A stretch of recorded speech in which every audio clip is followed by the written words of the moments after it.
welcome to Pet Problem Solved, where we answer your pet behaviour questions. You might be watching on YouTube, Facebook, Instagram, Twitter. You might be listening on one of your favourite podcast channels. Welcome.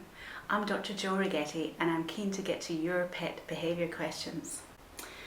First of all, we have a question, anonymous, that says, why is my dog barking overnight?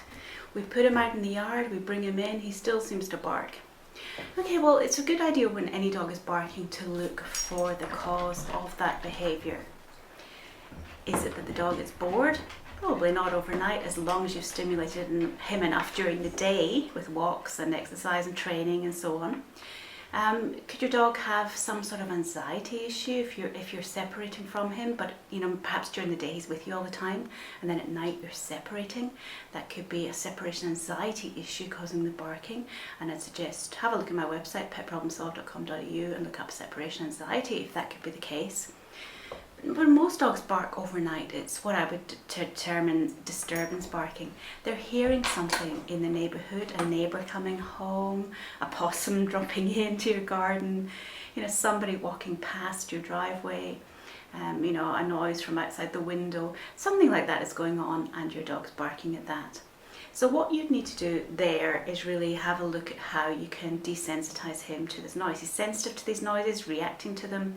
We need to probably habituate him to these noises. So I'd say do some recording of noises and playing back of noises to your dog, teaching them to be quiet when they do hear these sounds.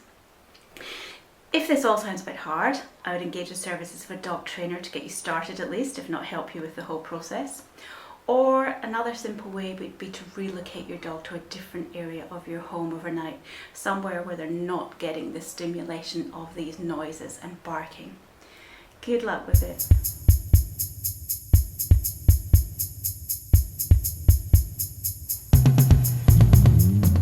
For those of you who are watching me on video, you don't normally see me sit at a desk. That's because I don't normally sit at a desk, but we've just set this one up at home, so I thought I'd give it a go. Never say never, but usually you'll find me on a sofa, an outdoor seat, standing around the garden, whatever, sitting on the grass.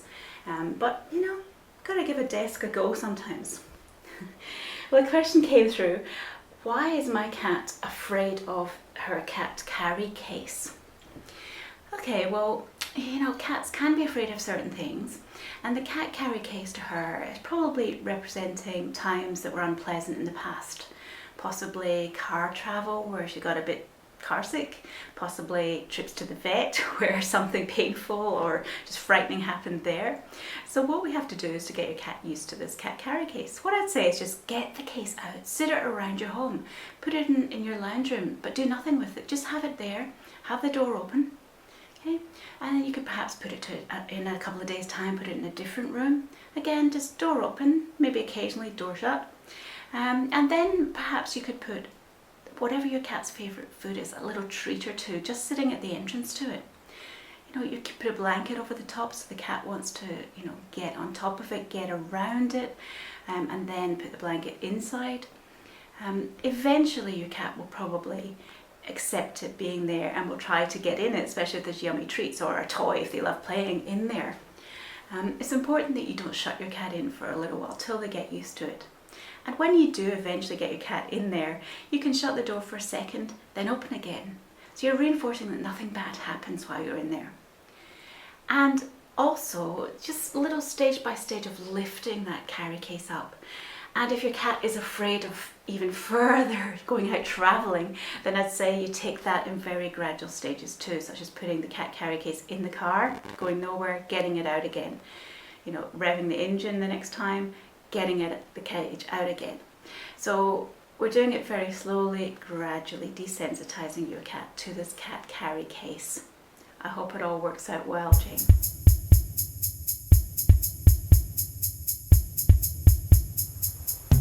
Michael, who's 15, wrote to me about his dog, who is a Staffordshire Bull Terrier, and he says, my dog is always stopping while we're out walking. He sniffs everywhere, he stops at every street corner. He just, if I yank him, he doesn't want to walk. Okay, this is a good question because it's so common amongst dogs and their owners. Now, there's, two reasons we go a walk. We go a walk because dogs love a walk, and we go a walk because we enjoy walking. And sometimes the two are not compatible because our walks don't involve sniffing, whereas a dog's do.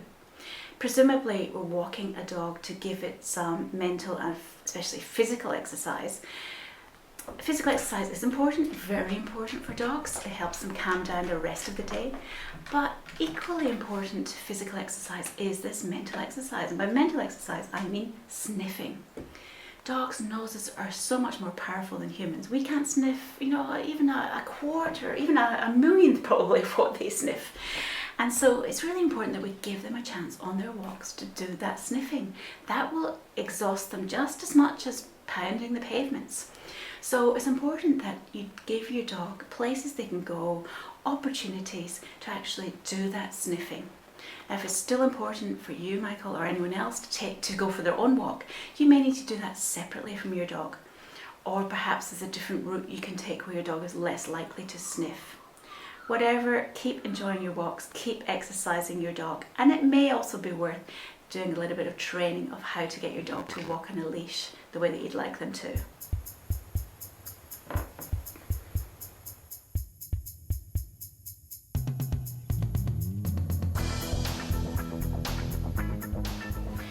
Ange has asked me, can cats and rats get along?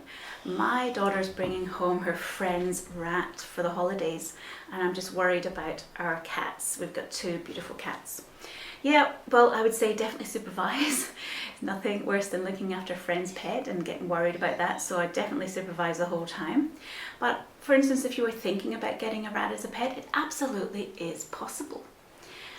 Cats, there was a study done many years ago where cats were reared with a particular strain of that rat. That's just a particular type of rat.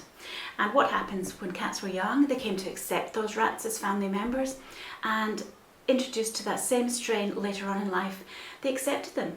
They were just friends, at least not predator-prey relationship. But those cats would act as predators to any other strain of rat. So it shows how specific this can be. So it's important, if you're thinking about rat later on, that perhaps you introduce your cats while they're young to rats and how we expect them to behave around them. But if you were introducing rats later in the cat's life, I'd just say introduce your cat gradually. Have them in the same room, but not going near the cage frightening the rats. You could even have your cat in a cat carry cage and the rats being allowed to circle around the cage. Just watching your cat doesn't get too freaked out and too overexcited by this. So it's all about these gradual introductions, making it positive for your cat, rewarding your cat for calm behaviour. But it also is possible to have cats and rats as pets and never the two shall meet. So you can keep the rats in a separate area and only get them out when the cat is well away from them. So yes, cats and rats can get along, but do it with utmost care.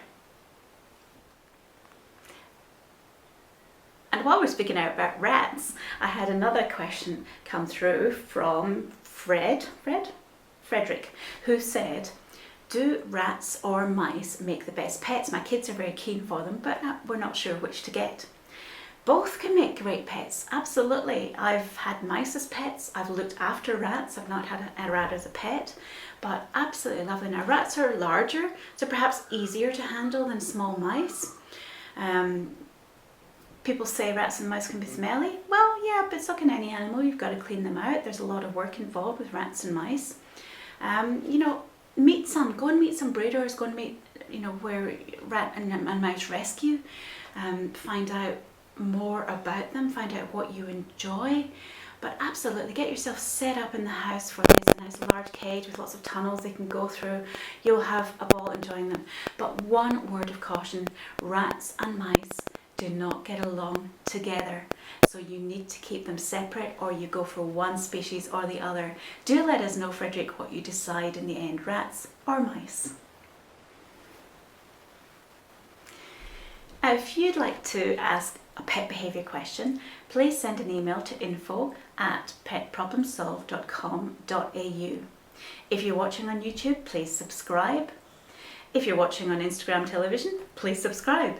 If you're listening on podcast, please subscribe at your favourite podcast channel. I put all of my videos and podcasts up on my website, so you can check all the previous ones if you don't have access where you're listening or watching right now. But remember, no questions too big, too small, or too embarrassing to talk about amongst us fellow pet lovers. Thank you for watching or listening to Pet Problem Solved. I'm Dr. Jo Righetti. Look after your pets.